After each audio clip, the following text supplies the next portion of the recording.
믿음은 우리를 변화시키고 승리하는 자의 믿음은 우리를 소극적인 데서 적극적인 데서 선포하는 것으로 승리자로 세운다 하는 것입니다.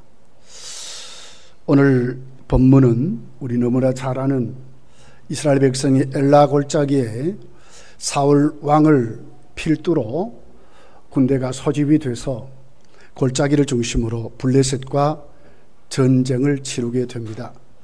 40일 동안 블레셋 장수 골리앗이 나와서 모욕적인 언사를 말하고 이스라엘을 모독하는 언사로 싸움을 도두지만은 이스라엘 장수나 이스라엘 군대는 한 걸음도 나가지 못하는 문을 꼭꼭 걸어 잠그고 수세적으로 몰려서 그 전쟁을 이렇게 하면 결국 질 수밖에 없는 국가의 운명을 걸었지만은 넘지 못하는 전쟁을 지금 하고 있는 그 배경을 오늘 본문이 기록을 하는데, 그 골리앗 장수를 오늘 사무엘상 17장은 이렇게 소개를 합니다. 키가 6규빗 한 뼘이래요. 한 규빗이 45cm니까 곱하기 해보면 6규빗이 270m라요. 그러니까 2m 70cm죠. 거기에다가 한 뼘이라 그랬으니까 한 20cm 정도 하면 2m 90cm 되는 키로 세계 최고 큰 키일 것 같아요. 그가 입은 옷은 갑옷인데 쇠를 이렇게 붙였습니다. 그렇게 해서 그 갑옷을 코르셋 그러잖아요. 무게만 57kg가 나간다면 양어깨에는 창틀을 맸는데 너무너무 무거워서 다른 사람은 매일 수 없을 정도로 그걸 자유자재로 움직이는 배틀을 돌리는 것 같은 그런 무기를 소유한 자입니다. 그의 앞에는 방패를 든 군사가 골리앗을 보호할 정도로 완전 무장한 자이죠. 40일 동안 조석으로 매일매일 싸움을 도둡니다. 이스라엘 군대를 모욕적으로 모독하게 합니다. 그런데 한 걸음도 나가지 못하지만 오늘 소년 다윗이 골리앗을 물리쳐버리고 오늘 이 전쟁을 이기는 그런 믿음으로 기록이 되어 있습니다. 골리앗은 이렇게 싸움을 돋았죠. 8절부터 보면 이렇게 기록을 해요. 그가 서서 이스라엘 군대를 향하여 외쳐 이르되 너희가 어찌하여 나와서 전열을 벌려느냐. 나는 블레셋 사람이 아니며 너희는 사울의 신복이 아니냐. 너희는 한 사람을 택하여 내게로 내려보내라. 그가 나와 싸워서 나를 죽이면 우리가 너희의 종이 되겠고 만일 내가 이겨 그를 죽이면 너희가 우리의 종이 되어 우리를 섬길 것이니라. 그 블레셋 사람이 또 이르되 내가 오늘 이스라엘 군대를 모욕하였으니 사람을 보내어 나와 더불어 싸우게 하라 한지라 그랬어요. 서로 종이 되자 그 말이에요. 지면 종이 되는 나라가 되는 거예요. 한 사람 보내라. 얼마나 도전적입니까? 40일 동안 이렇게 했습니다. 다윗은 아버지 심부름을 통해 가지고 그 전쟁에 형들의 음식을 제공합니다. 그리고 형들이 살아있나 죽었나 안부를 아버지에게 보고하다가 골리앗의 그 도전의 그 말을 듣게 되지요. 거기에 다윗이 많은 군사들 앞에서 이렇게 말합니다. 26절에 보면 다윗이 곁에 서 있는 사람들에게 말하여 이르되 이 블레셋 사람을 죽여 이스라엘의 치욕을 제거하는 사람에게는 어떠한 대우를 하겠느냐. 이 할례 받지 않는 블레셋 사람이 누구이기에 살아계시는 하나님의 군대를 모욕하느냐. 도대체 어떻게 되냐 이 말이에요. 이 많은 군사들 장수가 어떻게 저 사람 한 사람 상대할 사람이 없느냐. 살아계신 하나님의 군대 앞, 군대라 그랬기 전에. 그런데도 아무도 못하는. 결국 이 일로 다윗이 사울왕 앞에 불려가서 결국 골리앗과 상대해서 이기는 승리자가 됩니다. 50절부터 보면 이렇게 기록했어요. 다윗이 이같이 물매와 돌로 블레셋 사람을 이기고 그를 쳐 죽였으나 자기 손에는 칼이 없었더라. 다윗이 달려가서 블레셋 사람을 밟고 그의 칼을 그의 칼집에 빼내어 그 칼로 그를 죽이고 그의 머리를 베니 블레셋 사람들이 자기 용사의 죽음을 보고 도망하는지라. 54절에 보면 다윗은 그 블레셋 사람의 머리를 예루살렘으로 가지고 가고 갑주는 자기 장막에 두니라. 목을 베고, 그것도 골리앗의 칼을 빼어서 목을 베고 그의 갑주를 전리품으로 가져가고 그 전쟁을 이기도록 했다, 이렇게 나왔습니다. 골리앗을 이긴 다윗은 어떤 사람이죠? 28절에 보면 형들도 다윗이 골리앗과 싸움도 할 때에 다윗이 완악하고 교만하여 함부로 말하며 전쟁을 구경하러 왔다 그랬습니다. 이게 무슨 얘기죠? 다윗은 칼창 한 번도 만져보지 못한, 군사훈련을 전혀 받지 못한 사울 앞에 불려갔을 때에 사울이 그러죠. 너 소년이다. 저 장수는 어릴 때부터, 너 나이 때부터 이미 훈련받은 군사다, 용사다. 너 이길 수 없다. 양을 치는 목동이, 그것도 형들이 보기에 저 교만하여 가지고 함부로 떠드는구나. 전쟁과 아무 관련이 없던 다윗이었어요. 나중에 이겼습니다. 사울 앞에 불려갈 때에 사울이 자기 장수 아분넬에게 물어요. 저 사람 누구냐? 저 가문이 누구냐? 그랬더니 나도 모릅니다. 아는 사람 아무도 없습니다. 그러니까 무명의 가문의 사람이에요. 근데 다윗이 이겼다는 거예요. 오늘 이것은 우리에게 뭘 얘기할까요? 다윗은 어떻게 이겼는가? 아무도 나가지 못하는데 어떻게 이겼는가? 다윗에게는 승리자의 믿음이 있었다 하는 것입니다. 우리의 첫 번째 생각할 것은 우리의 신앙생활이 정말 하나님이 승리적인 믿음을 주실 때에 반드시 제거해야 될 게 있어요. 그게 뭐냐면 두려움이라고 하는 것입니다. 사울이 그 이스라엘 그 군대에게 상을 걸지요. 저 골리앗을 이기면 3가지 상을 주겠다. 첫 번째가 재물의 상을 준다 그랬어요. 25절에 나와 있습니다. 두 번째는 그 가문과 그 온 가족을 자유하겠다. 어떤 것에 속박되지 않도록 아주 자유하겠다. 세 번째는 가문 대대손손이 국가에 내는 세금을 면제해 주겠다. 이거보다 더 큰 복이 어디 있어요? 그리고 이기는 장수에게 내 사위를 삼겠다. 왕의 사위거든요. 부마가 되는 것입니다. 그런데도 아무도 40일 동안 꼼짝 못하는 거예요. 왜 그렇습니까? 상보다도 더 큰 게 있는 거예요. 그게 뭡니까? 두려움이었어요. 11절에 이렇게 기록합니다. 사울과 온 이스라엘이 블레셋 사람이 이 말을 듣고 놀라 크게 두려워하니라. 뭐요? 골리앗의 말을 듣고 사울도 뿐만 아니라 모든 군대가 크게 두려워하는 거예요. 두려움 때문에 그런 것입니다. 오늘 24절에 이렇게 기록합니다. 이스라엘 모든 사람이 그 사람을 보고 심히 두려워하여 그 앞에서 도망했대요. 싸우는 게 아닙니다. 상이 문제가 아닙니다. 두려움 때문에 그런 것입니다.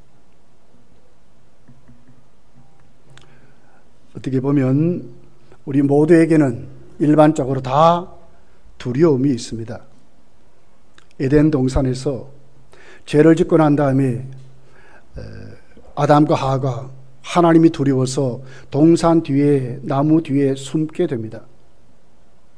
그 두려움이 어떻게 생겼을까요? 하나님과 교제하고 하나님을 기뻐하고 하나님이 전부였던 그 에덴 동산에 그 하나님의 사랑 속에 충만히 살았던 그들이 왜 하나님이 두려워됐겠냐 그 말이에요. 무엇이 하나님을 두려워하게 했느냐 그 말이죠. 여기 배후가 있습니다. 아담과 하와가 하나님 앞에 죄를 짓도록 하는 배후가 있습니다. 그 배후가 뭡니까? 사탄이라고 하는 것입니다. 골리앗은 이스라엘 백성의 살아계신 하나님의 군대 앞에 세워진 사탄의 도구였습니다. 성도가 중생한 하나님의 사람들이 모든 사람들이 갖고 있는 이 두려움을 버리지 못하면 하나님 앞에 다윗같이 승리자로 그 믿음을 가지고 이길 수 없다는 거예요. 왜 그들이 골리앗을 두려워했을까? 한 번도 안 싸워봤습니다. 누가 나가서 한번 붙어보지도 않았습니다. 말만 듣고 벌벌 떱니다. 골리앗만 보고 벌벌 떱니다. 이건 뭘 얘기하는 겁니까? 한 번과 상대해 봤으면 그래도 이해가 가는데 저 사람이 힘이 어떻는지, 저 사람이 능력이 어떻는지, 저 사람이 기술이 어떻는지 알아보지도 아니하고 지레 겁에 질린 것입니다. 성경은 또렷이 확실히 말합니다. 모든 이스라엘이 무엇 때문에, 두려움 때문에 한 발짝도 움직이지 못해. 그렇게 큰 상을 걸었는데도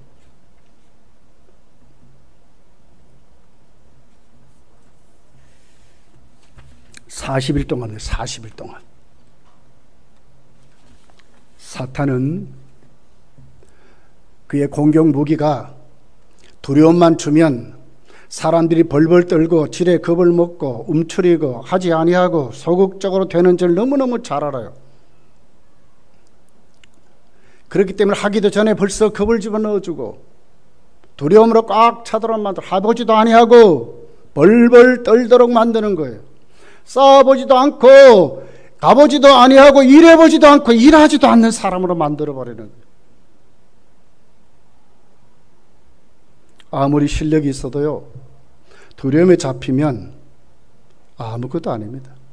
아무것도 하지 못합니다.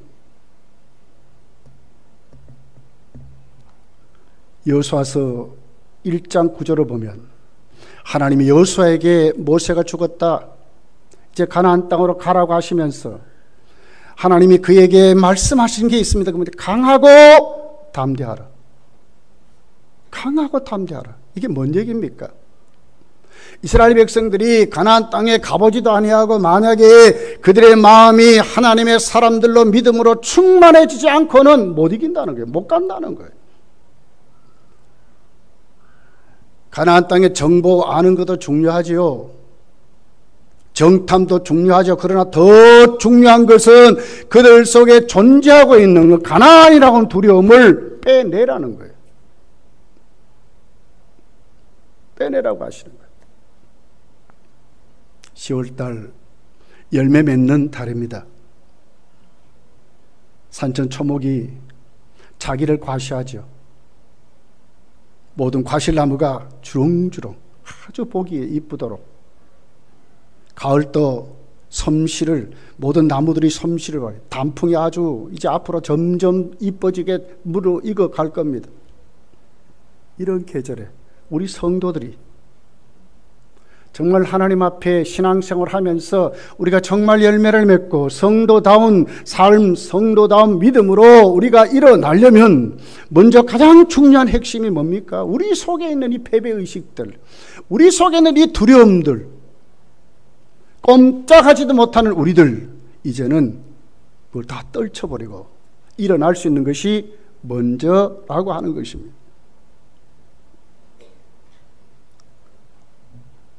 모세는 12정탐꾼을 가나안 땅에 보냈습니다. 12정이 돌아와서 10정탐꾼이 보고하죠.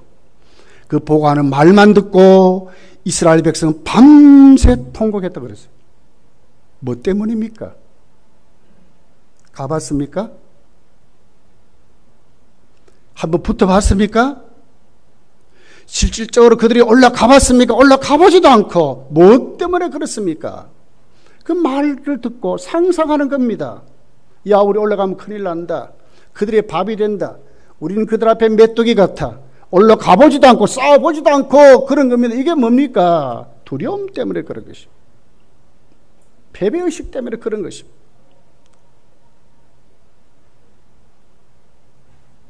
두려움을 이기려면 어떻게 해야 될까요? 하나님을 경험해야 된다는 거예요. 우리 신앙과 생활에 살아계신 하나님이 오늘 또 나에게 함께 하신 구체적인 경험들이 있어야 된다는 거예요. 받은 증거가 있어야 된다는 거예요. 다윗을 보세요. 33절부터 있는 내용입니다. 사울이 다윗에게 이르되 네가 가서 저 블레셋 사람을 싸울 수 없으리니 너는 소년이요 그는 어려서부터 용사임이라. 맞지요? 다윗은 소년입니다.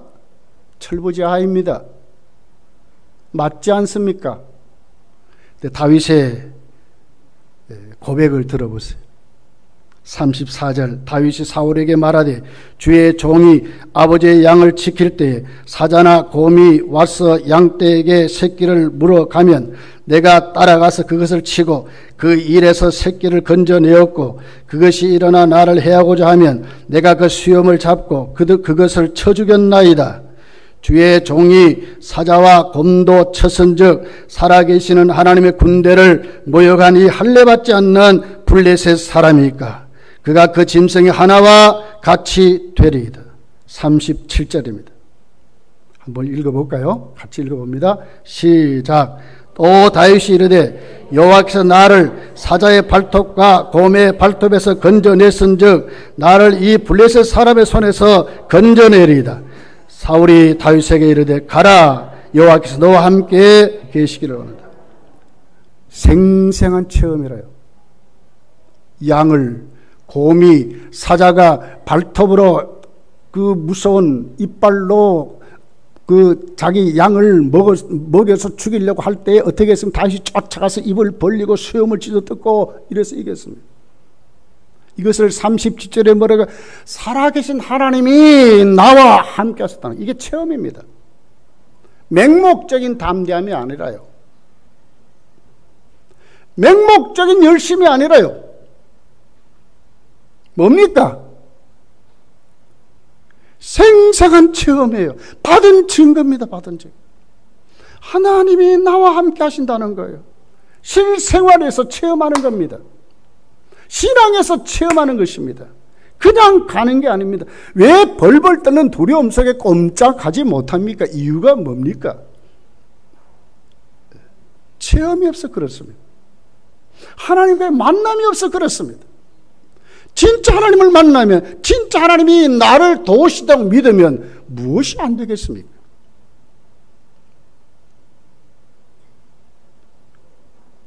사자의 이빨과 곰의 발톱이 무서운 게 아니지요.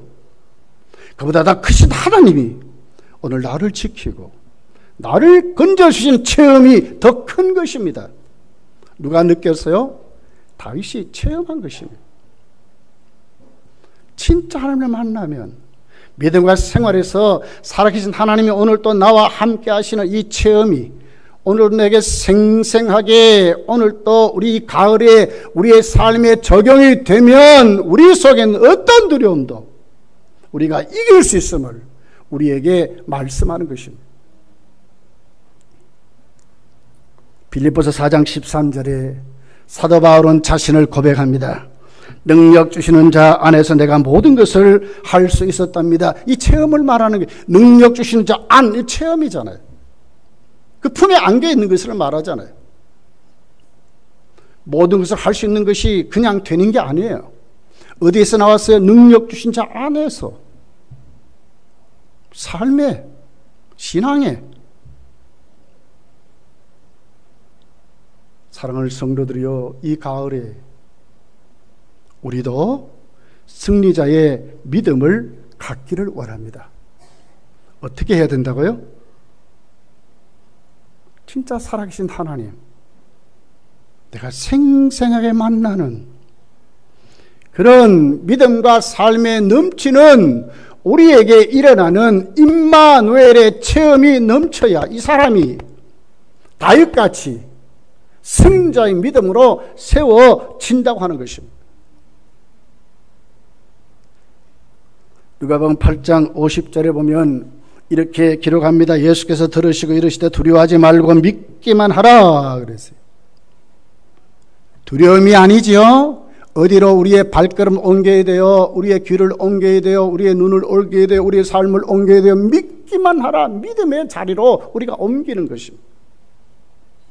그리하면 딸이 구원을 얻으리라 하시고 그랬어요. 딸이 질병에서 노임을 받고 구원받는 방법은 다른 게 아니지요. 수닥에 들리는 나에게 주는 수많은 나를 얽어 누르고 있는 수많은 두려움이 아니라, 수많은 말들이 아니라, 상황이 아니라, 오늘 또 내가 믿을 수 있는 하나님 앞에 내 눈이 열리고 내 발걸음이 옮겨지면, 딸아, 네 믿음대로 고침을 받는다고 말씀을 하고 있는 것입니다. 이 가을에 여러분 속에 있는 모든 두려움들을 진짜 살아계신 하나님으로 다 몰아내시기를, 중생하지 못한 그 사람들이 갖는 삶이 아니라 중생한 하나님의 자녀들이 예수님 만나서 임마누엘의 생생한 체험이 넘치시기를 예수님 축복합니다. 두 번째는, 승리자의 믿음은 담대한 믿음으로 적극적으로 행동하는 것입니다. 믿음은요, 우리의 습관과 기질을 바꿔요.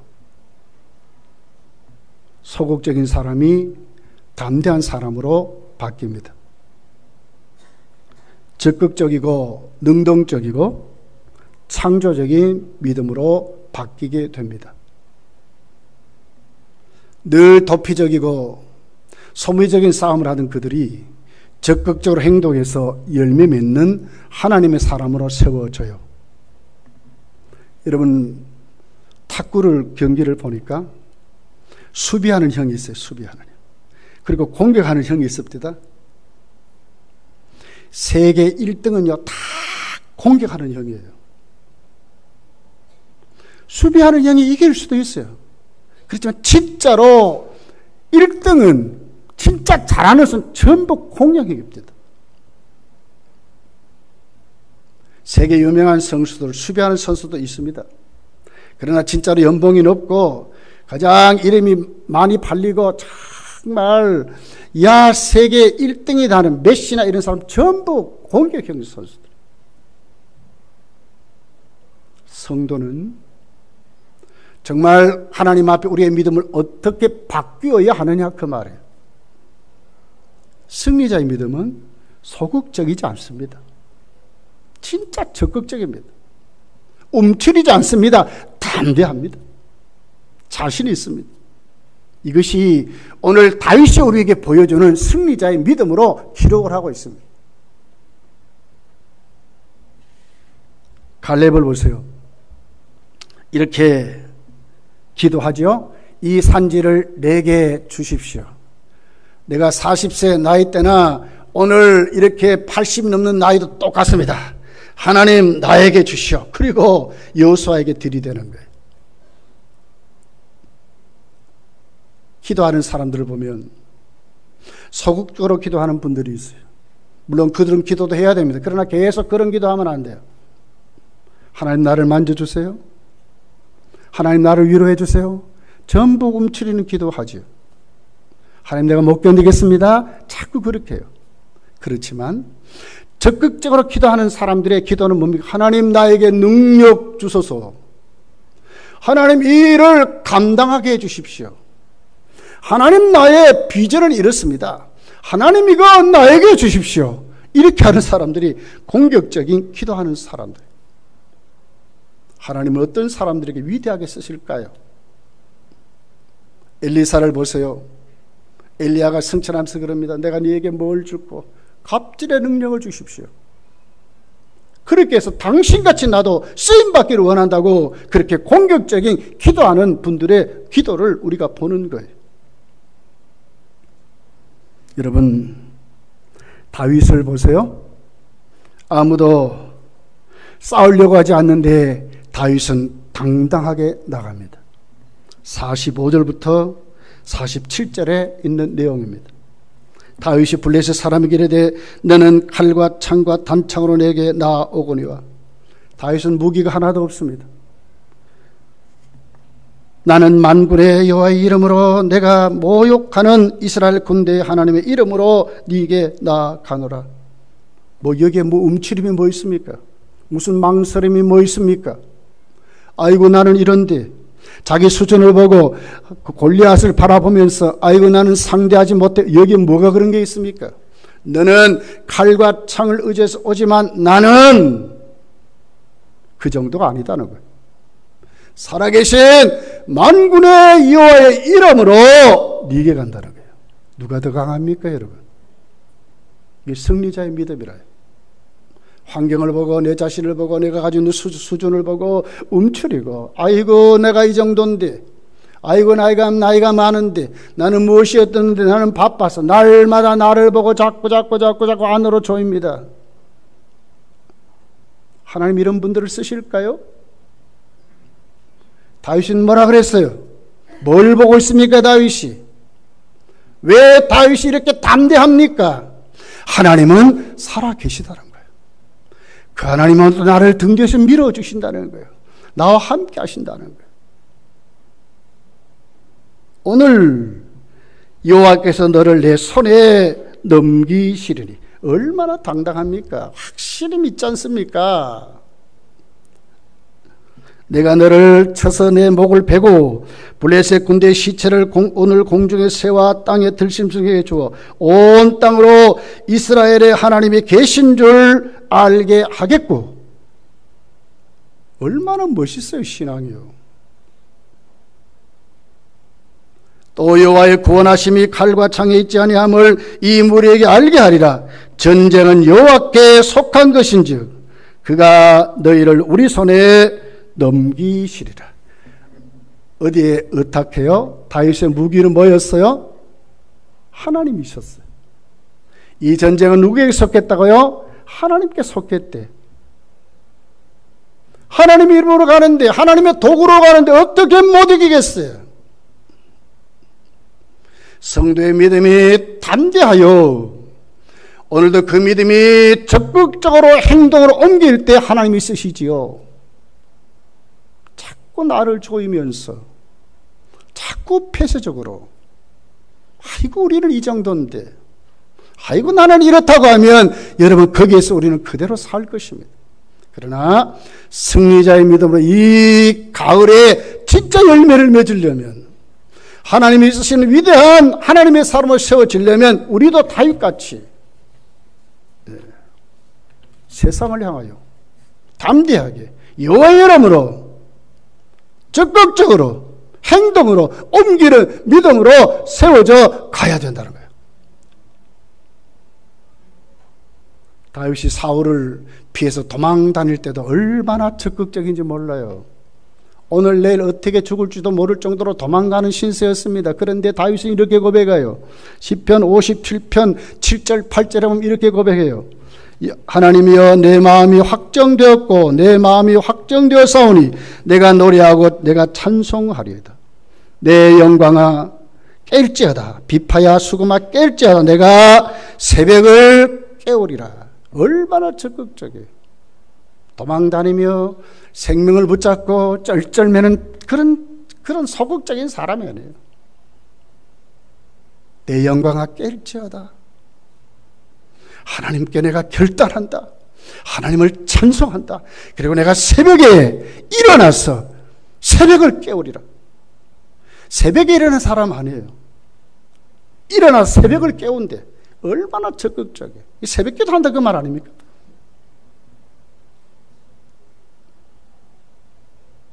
적극적인 믿음의 사람이었어요. 어떤 환경이 있든지 로마서 8장 37절에 보면 이 모든 일에 우리를 사랑하신 이로 말미암아 우리가 넉넉히 이기느니라 그랬어요. 누가 이겨요? 우리가 이긴대요. 누구로? 우리를 사랑하신 이로. 우리 자체는 못 이기죠. 그러나 우리를 사랑하신 이로 우리는 넉넉히 이긴다고 말씀하는 거예요. 여기에 우리가 담대함을 가지셔야 돼요. 시험에 잘 드는 사람들의 특징을 보면 소극적인 신앙생활 때문에 그렇습니다. 소극적으로 신앙생활하면요, 사탄에게 나를 시험하라 하는 것밖에 안 돼요. 왜냐하면 자꾸 방어만 하기 때문에 그래요. 자기 자신이 시험에 안 빠지려고 자꾸 자기만 보니까 그래요. 이길 수 없어요. 자기 자신만 지키려고 날마다 그래요. 이길 수 없어요. 그런데 적극적인 사람들은 보면 목표가 확실합니다. 내가 하나님 앞에 어떻게 성장할까? 내가 하나님 앞에 어떻게 쓰임을 받을까? 내가 어떻게 하나님께 영광을 돌릴까? 여기에 목표가 딱 정해져 있어요. 그들의 삶의 모든 방법은 하나님이에요. 이런 사람이 여러분 시험에 빠져가지고 그 시험에 붙들려 살겠습니까? 아니요.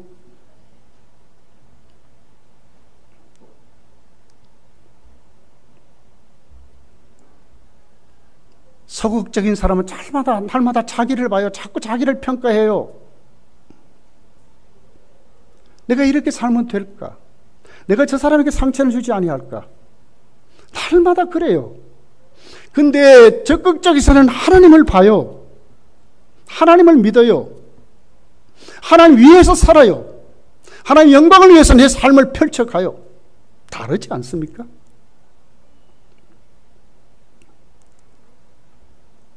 다윗을 보십시오. 자, 우리 28절, 29절, 30절입니다.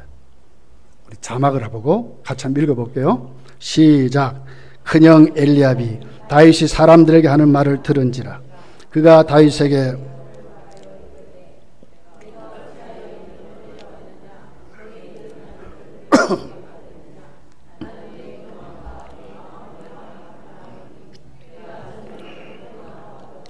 다윗이 이르되 내가 무엇을 하였나이까 어찌 이유가 없으리까 하고 돌아서서 다른 사람을 향하여 전과같이 말하며 백성이 전과같이 대답하니라.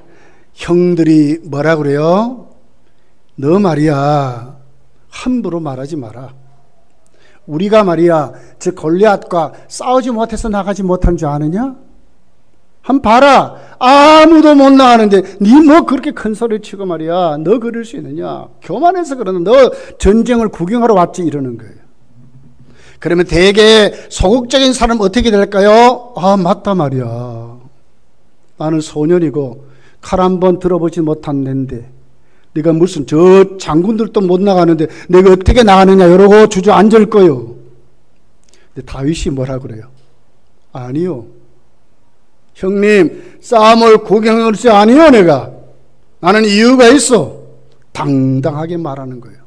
이게 적극적인 사람들, 승리하는 자의 믿음을 가진 자들의 모습입니다. 배짱이 아니에요. 무엇 때문에 그래요? 하나님의 체험이에요. 체험. 오늘 또 하나님 나와 함께 한다는 이 두려움을 우리에게 몰아낸 그 사람들의 모습인 거예요.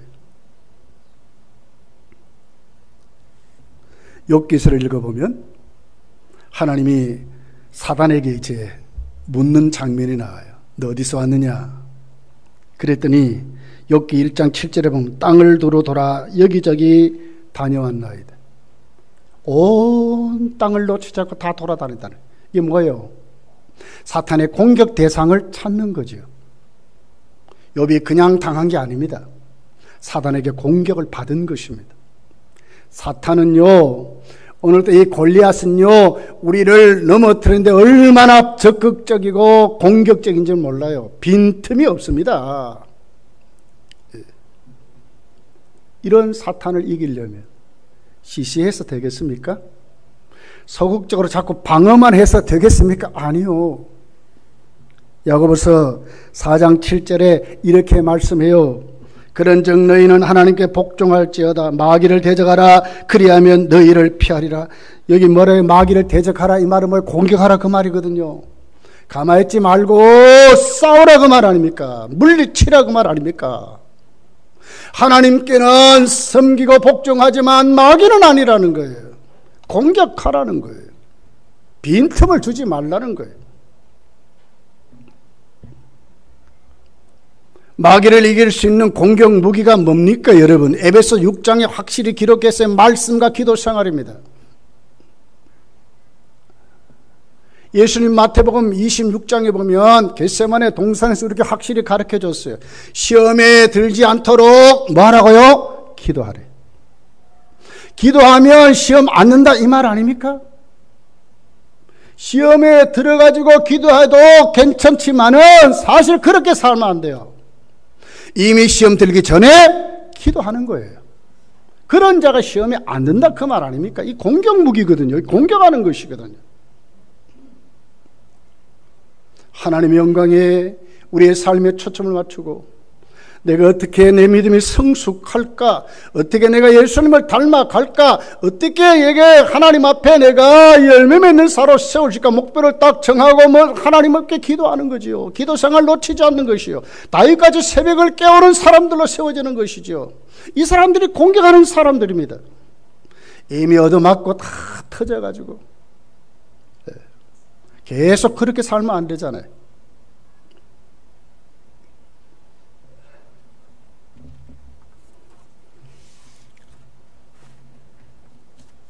오늘 다윗은 하나님 앞에 이렇게 해요. 47절에 이렇게 기록해요. 또 여호와의 구원하심이 칼과 창에 있지 아니함을 이 무리에게 알게 하겠고 전쟁은 여호와께 속한 것인지 그가 너희를 우리 손에 넘기시리라. 블레셋 사람이 일어나 다윗에게로 마주 가까이 올 때에 다윗이 블레셋 사람을 향하여 빨리 달려가서 이게 뭐예요? 얼마나 적극적입니까? 물맷돌로 딱 쏴가지고 골리앗이 넘어졌습니다. 아이고 내가 이겼다 이렇게 하네 안 했어요. 그냥 가서 끝장을 내는 것이죠. 사단의 역사는 이렇게 하는 것입니다. 기도하고 말씀을 들었으면 그 말씀을 확실히 믿고 실천하고 거룩한 생활로 사탄이 벌벌 떨도록 다윗같이 달려가서 칼을 빼어가지고 골리앗의 목을 쳐서 나를 보면 아무것도 아니지만 나를 보내신 그 하나님 앞에 내가 세워져서 나를 이기게 하신 그 하나님 앞에 하나님이 오늘 나에게 붙였다. 하나님이 오늘 나에게 맡겼다. 하나님의 그 사역을 향하여 도전할 수 있는 구하라, 찾으라, 두드리라 도전하라 그 말 아닙니까? 좋은 것을 주시리라, 성령을 주시리라 확실한 약속이 있지 않습니까? 이 가을에 우리 신앙생활에 적극적이 되어야 합니다. 그럴 때 우리에게 담대함이 일어나는 거예요. 승리자의 믿음으로 세워지는 거예요. 예수님 마태복음 11장 12절에 보니까 이렇게 기록해요. 천국은 침노를 당하나니 침노하는 자는 빼앗느니라 그랬어요. 하나님 나라의 적극적인 것을 말하는 거예요. 침노하는 자는 빼앗는다요.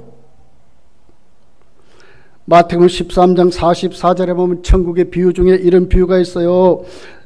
천국은 마치 밭에 감춘 보화와 같은 이를 발견한 자는 가만히 안 있는다. 모든 거 다 팔아서 그 밭을 산다고 그랬어요. 이 적극적인 신앙생활을 말하는 겁니다. 하나님을 믿었으니까 이제 거기에 우리의 삶을 다 내려놓는 거예요. 오늘 나를 이기게 하신 그 하나님 앞에 다윗같이 달려가서 믿음의 행위를 펼치는 거예요. 아브라함이 가나안 땅에 어떻게 들어갔을까? 가나안 땅의 정보를 알고 갔나요? 아닙니다. 창세기 12장 5절은 이렇게 기록을 했어요. 아브라함이 그의 아내 사레와 조카 롯과 하란에서 모은 모든 소유와 얻은 사람들을 이끌고 가나안 땅으로 가려고 떠나서 마침내 가나안 땅에 들어갔더라. 정보를 하고 간 거예요. 가나안 땅으로 가려고 떠나서 마침내 갔대. 요 사실을 히브리서 11장 6절에 8절에 이렇게 기록했어요.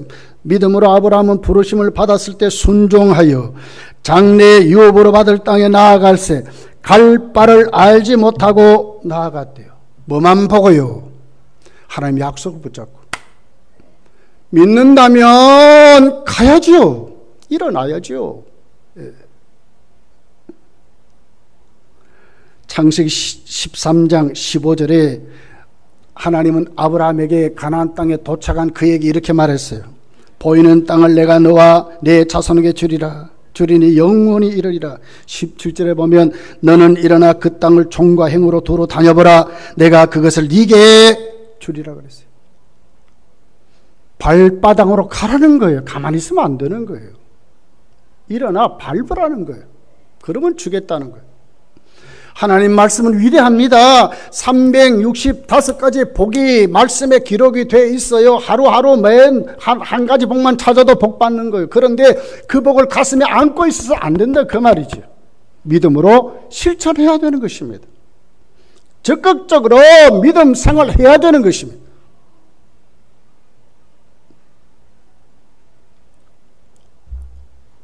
우리 속에 조이고 수세에 몰려서 이렇게 신앙생활한 사람은 어리석은 사람입니다. 하나님이 누굽니까? 우리가 생각 아버지가 누굽니까 도대체? 오늘 다윗을 이기게 하신 하나님 도대체 누굽니까? 골리앗보다 못합니까? 세상보다 못합니까? 아니지요. 여러분, 이 가을에 여러분도 승리자의 믿음으로 하나님 주신 그 탐담을 찾아서 이제는 어떻게 해요? 믿음을 실질적으로 잘 활용할 줄 아는, 확실히 믿고 이 믿음을 써먹을 줄 아는, 행동으로 옮길 줄 아는 믿음으로 세워지시기를 예수님 축복합니다. 세 번째는 승리자의 믿음은 믿음으로 선포하고 행동하는 믿음이라 하는 것입니다. 믿음으로 선포하는 것입니다. 오늘 17장 45절에 있는 내용입니다.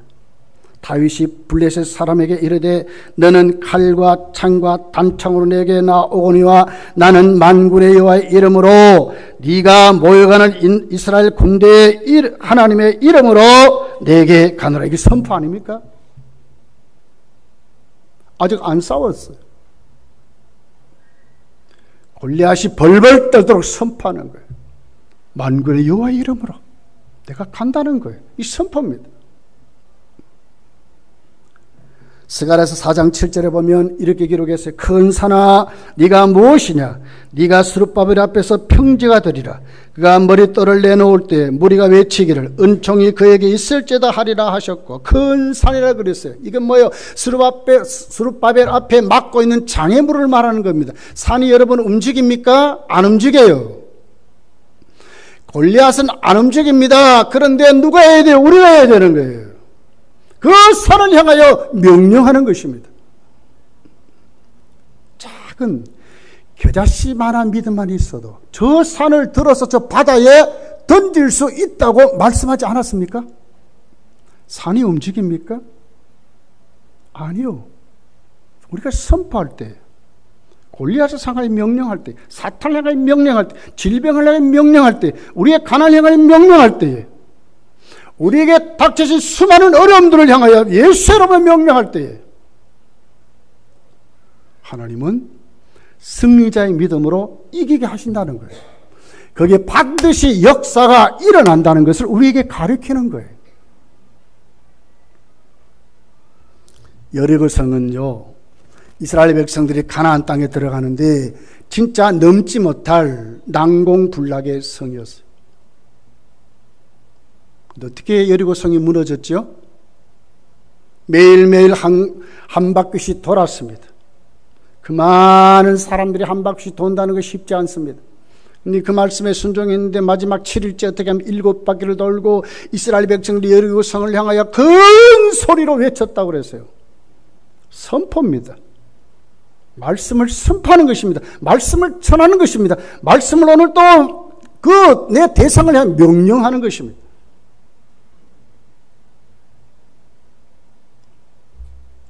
여러분 먼저 내 자신에게 명령하셔야 돼요. 호명아 일어나라. 예수 이름으로 일어나라고 나에게 명령해야 됩니다. 내 속에 있는 모든 두려움들이 예수 이름으로 물러갈 줄 믿습니다. 소극적이고 폐쇄적이고 패배의 속에 잡혀있던 내 속에 있는 수많은 이런 믿음 없는 것들이 예수를 명령할 때에 물러갈 줄 믿습니다. 우리 주위를 보십시오.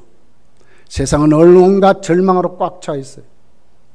우리가 기도하면 먼저 이런 기도 먼저 하지 않습니까? 한 주간 동안 어려움 속에 질병 가운데 수많은 고통 속에 살던 우리 성도를 불쌍히 여겨달라고. 그렇게 살면 계속 그렇게 살면 되겠습니까? 어떻게 해야 되겠습니까? 여러분 베드로를 보십시오. 성전 미문에 앉아있던 안진뱅이에게 어떻게 명령하지 않습니까? 선포하지 않습니까? 금과 은은 내게 없지만 나사렛 예수 이름으로 걸으라고 선포하지 않습니까? 우리의 주위에 있는 수많은 이 절망들, 우리의 주위에 있는 수많은 얼고 붙들어 매여 있는 수많은 어려움들, 이 저주들, 이 고통들, 이 질병들, 이 불순종들, 우리의 자녀들이 겪으려고 하는 것 그대로 가만히 보고 있어야 되겠습니까? 어떻게 해야 되겠습니까?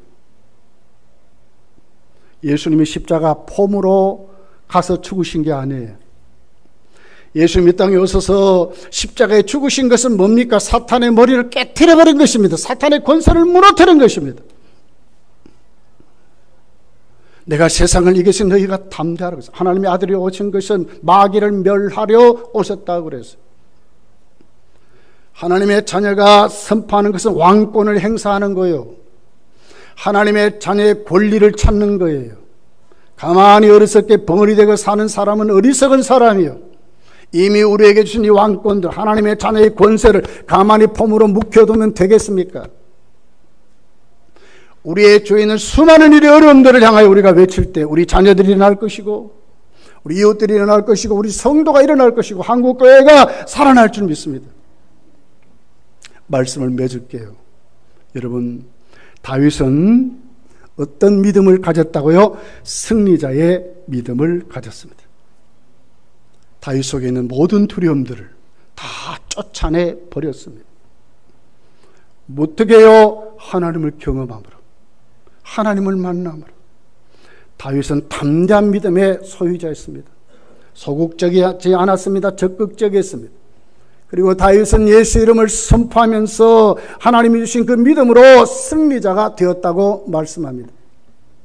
한 주간 그냥 살지 마시고 골리앗 보고 벌벌 떨었던 이스라엘 군대같이 살지 마시고 오늘도 나와 함께 하신 그 하나님 생생하게 만나서 그 하나님 안에 믿음을 확 심어가지고 우리에게 도전하는 수많은 세상 권세들, 악한 마귀의 권세들을 예수 이름으로 명령하여 물리치시고 여러분이 힘있게 세워져서 열매 맺는 성도들로 살아가시기를 예수 축복합니다. 기도하겠습니다.